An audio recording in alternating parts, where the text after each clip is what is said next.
Bueno, estamos con el escritor Leoncio Robles para hablar sobre su último libro, Bajo el cielo amazónico. Leoncio, ¿qué te indujo a escribir una novela sobre la Amazonía? Bueno, en el origen de la novela está un encargo que me hicieron de una organización internacional para recoger testimonios de víctimas de trabajo forzoso en la selva Amazonía, sobre todo en el sector de la madera. Y al hacer la investigación, tanto en Puerto Maldonado, en Quito, Pucallpa, no en las ciudades, sino en las poblaciones más o menos cercanas, ¿no? Descubrí que era inmenso ese problema, que era mucho complejo además. Estaba ligado a diversas actividades, sobre todo a un sistema muy antiguo en la selva amazónica, que es el enganche o la habilitación, que sigue vigente a pesar de los casi un siglo de vigencia desde la época del caucho. Bueno, cumplí con el encargo, lo entregué, pero yo tenía ya un enorme material, ¿no? Entonces escribí un artículo largo que se publicó, pero tampoco era suficiente porque ahí no pude meter gran cosa, o gran parte de lo que tenía. Y otro proyecto fue hacer con el material un documental que se hizo de unos 38 minutos, que lleve el mismo título, Bajo el cielo amazónico. Pero tampoco fue suficiente. Entonces todo el material que me sobraba fui elaborándolo ya con la idea de ser algo más perecedero, o menos perecedero, perdón. Porque resulta que, como dice Kapuscinski, el periódico de actualidad está bien, ¿no? Uno se entera de lo que ocurre en el mundo, pero el periódico al día siguiente termina en los mercados y sirve para envolver pescado, ¿no? Y el documental, pues es muy difícil de exhibirlo masivamente, entonces se queda en los círculos reducidos que ya saben o están concienciados sobre el problema, ¿no? Y la novela tiene un mayor alcance, tú lo sabes bien, porque la novela, y esto no es nada nuevo, no es nada original, es el medio idóneo para transmitir sensibilidades e inquietudes, ¿no? Y llega a más gente además. Esa fue el origen. O sea, el trabajo forzoso no ha disminuido actualmente, ahora, porque tú has estado recientemente en la Amazonía, en Iquitos, ¿no? Exactamente. Sigue vigente, pero es una lacra social que se ha extendido y es muy difícil de combatir, porque está embosado, disfrazado de contratos y de irregulares, podríamos decir, informales, ¿no? Pero el trabajo forzoso también existe en las ciudades, en la forma del trabajo doméstico. Eso es lo más peligroso. Mucha gente se ofende si dices, esa persona que tienes a tu cargo con tantos años de trabajo en tu casa no se ha realizado, no percibe el salario que debiera percibir justamente, ¿no? Y ese es el problema, que es muy difícil de detectar. El audiovisual que hice, que era un pequeño documental, duraba apenas 14 minutos, sirvió para que jueces y policías pudieran distinguir en qué consiste el trabajo forzoso, porque es muy distinto del trabajo en malas condiciones. Y eso es lo que nos ha impedido distinguir, y sigue vigente, porque es muy difícil combatir el trabajo forzoso allá en la selva. El Estado no está presente allá, está presente en las ciudades, ¿no? Pero no en el monte. Adentro es completamente impune todas las actividades ilegales. Bueno, a lo largo de tu novela se puede apreciar la situación crítica de la Amazonía, la contaminación de sus ríos, la devastación de sus bosques, la situación de pobreza y exclusión de la población indígena y de los colonos. Se podría decir que es una novela de denuncia. Ese ha sido tu propósito. Bueno, se puede interpretar como denuncia, ¿no? Pero no es solamente denuncia, sino es bucear en la historia de por qué las poblaciones amazónicas han sido excluidas de los derechos de que gozan todos los demás ciudadanos en este país. Ellos ni siquiera, muchos de ellos ni siquiera tienen carnet de identidad, ni siquiera partida de nacimiento, ni ellos ni sus hijos, desde luego, porque han desaparecido las escuelas también, por ejemplo, ¿no? En la época del terrorismo, por lo visto. Ese estado de cosas continúa hasta hoy, desgraciadamente, y la novela da testimonio de eso. Se habla con naturalidad, no yo, sino la gente que habla con el personaje narrador. Es un narrador sin nombre que ve, oye, pregunta, repregunta, sufre los rigores de la naturaleza, del clima, del calor, y aunque se rehace y continúa su pesquisa hasta dar con la razón, que son muchas o ninguna, ¿no? Ese es el problema. Pero aquí, en esta novela, está cambiado el punto de vista. Quien se adentra a averiguar eso no sabe nada, y esa es su angustia también. Al mismo tiempo que el lector va a leer, se va a solidarizar con este hombre, que no sabemos cómo se llama siquiera, ¿no? Pero va enterándose poco a poco de la enorme complejidad de la realidad amazónica, que no es solamente lo exótico, ¿no? La naturaleza, sino también hay gente que vive ahí, no solo desde hace poco, sino desde hace centurias y milenios. Porque los amazónicos nativos, los nativos amazónicos están allí desde antes de la colonia, por ende, antes de la República, y sin embargo no se les reconoce como pobladores de este país. En tu novela hay un gran despliegue de personajes, pero sin duda sobresalen el líder Ashaninka Evaristo Chawiri y el líder colono Rubén Malpartida, que luchan por preservar los bosques y por el reconocimiento de los derechos de los indígenas. ¿Estos líderes existen? Esos líderes existen en varios líderes. Está tomado de la realidad, por supuesto, pero podría representar emblemáticamente a dos clases de líderes, ¿no?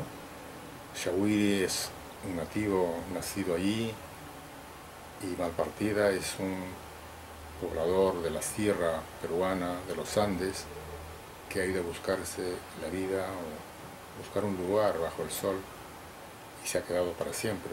Ha hecho suya la lucha también de los otros colonos, generalmente también, desgraciadamente, de origen campesino y analfabetos, que son engañados precisamente por eso, ¿no? Por los enganchadores, y sufren también los rigores de la contaminación. Ya sabes que la prepotencia de las grandes compañías de petróleo han anegado, han envenenado los ríos, cochas, lagunas,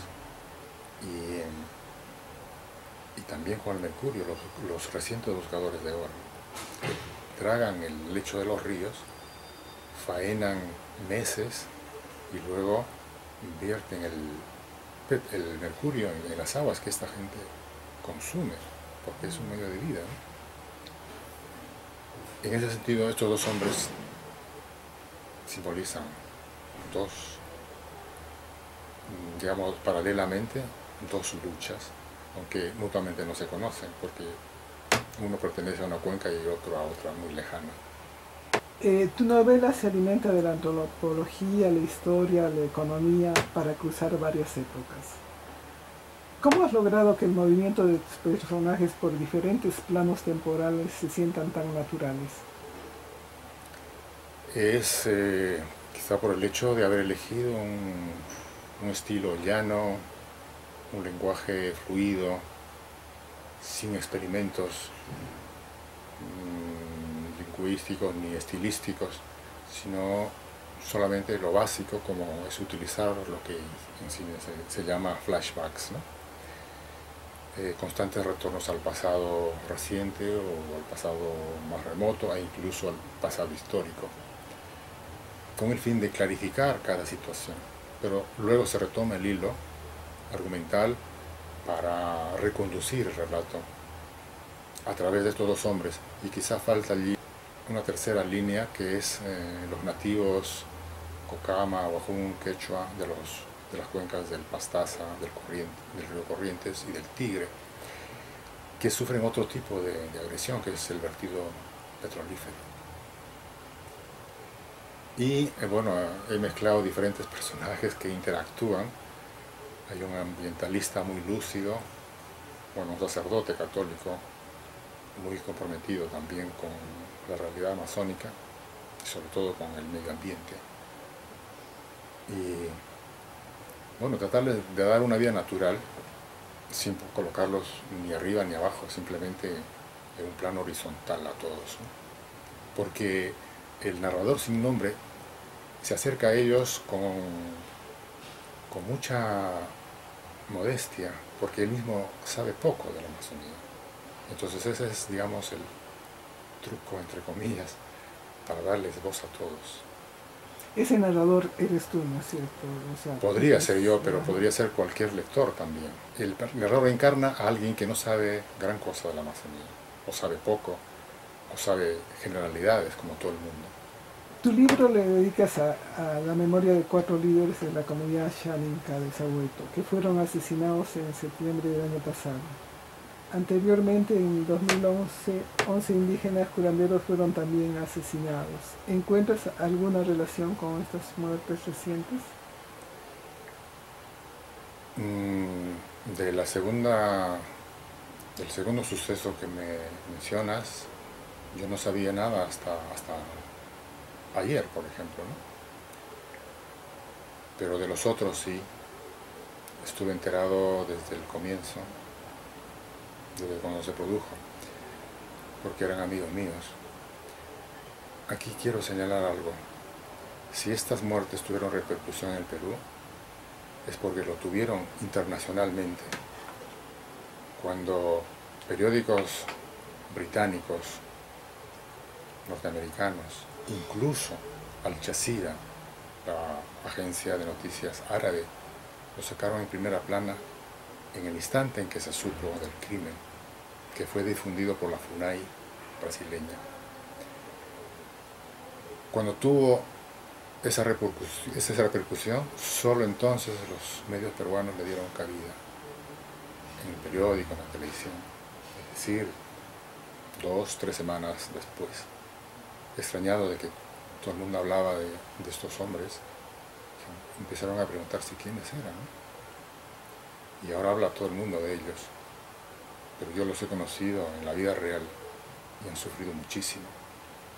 Sufrían pobreza, hambre, desprecio, discriminación, exclusión y infinita falta de respeto. Eso es indignante ahora que todo el mundo habla de estos líderes, defensores de los bosques. Eran defensores de su vida, en primer lugar, y luego ellos vivían del bosque, porque la respetan, siempre la respetaron, porque ellos consideran al árbol un hermano, un pariente suyo. Y cuando cortan un árbol, le piden perdón antes. Pero eso no ha sido respetado por los taladores ilegales, sobre todo, y también por los taladores legales, ¿no? Y han concesionado territorio donde ellos viven. Y ellos vivían todos los días. Yo he visto con ellos, todos los días caoba, miles de trozos de caoba en viaje por los ríos hacia los aserraderos de Pucallpa e Iquitos, o en Puerto Maldonado. Pero ellos venían luchando desde hace años, como mínimo 10, 12 años. Y siempre, como uno de ellos dice, nos pelotean de oficina en oficina, falta papel, falta esto. Y cuando reúnen todo eso después de años, les dije, no vale esto, tienes que hacerlo todo de nuevo. Y eso es lo triste y lo dramático, ¿no? Que en este país todavía se excluya a una gran población nuestra y que debiéramos sentir un gran orgullo y por la riqueza cultural que ellos representan, de que se hablan 52, 53 idiomas,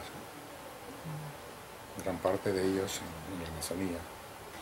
Tú sigues investigando la problemática en la Amazonía. ¿Tienes planeado algún otro libro, una continuación de esta novela? De momento no, porque acabo de terminarla, ¿no? Sí tengo algunos apuntes que no han entrado en este libro, pero quizá algún día salgan en forma de relatos ya más cortos. Ayer en la presentación me sugirieron, no, antes de ayer, me sugirieron que debiera escribir un libro más científico, ¿no?, sobre la deforestación. Pero eso necesita otra investigación. Sí, hace falta luchar contra la ignorancia. El principal enemigo de la deforestación es la ignorancia. El no saber que nos va la vida en ello, pero no solo a los peruanos o a otros países que comparten la Amazonía, sino al mundo entero, a la humanidad entera. Ese es el problema. Involucra a todo el mundo. Pero hay un sector que actúa impunemente y depreda, pues porque los gobiernos lo permiten y participan pasivamente de esa depredación, ¿no? No sé si habrá pruebas para demostrar que participan incluso como socios, ¿no? Por lo menos en Pucallpa sí se sabe que las autoridades locales, regionales, participan de la depredación como empresarios o como socios de empresarios. Bueno, ¿querrías agregar algo más? No, solo agradecerte por esta entrevista y has tenido la amabilidad de elaborar esas preguntas y ha sido un placer charlar contigo. No, gracias a ti.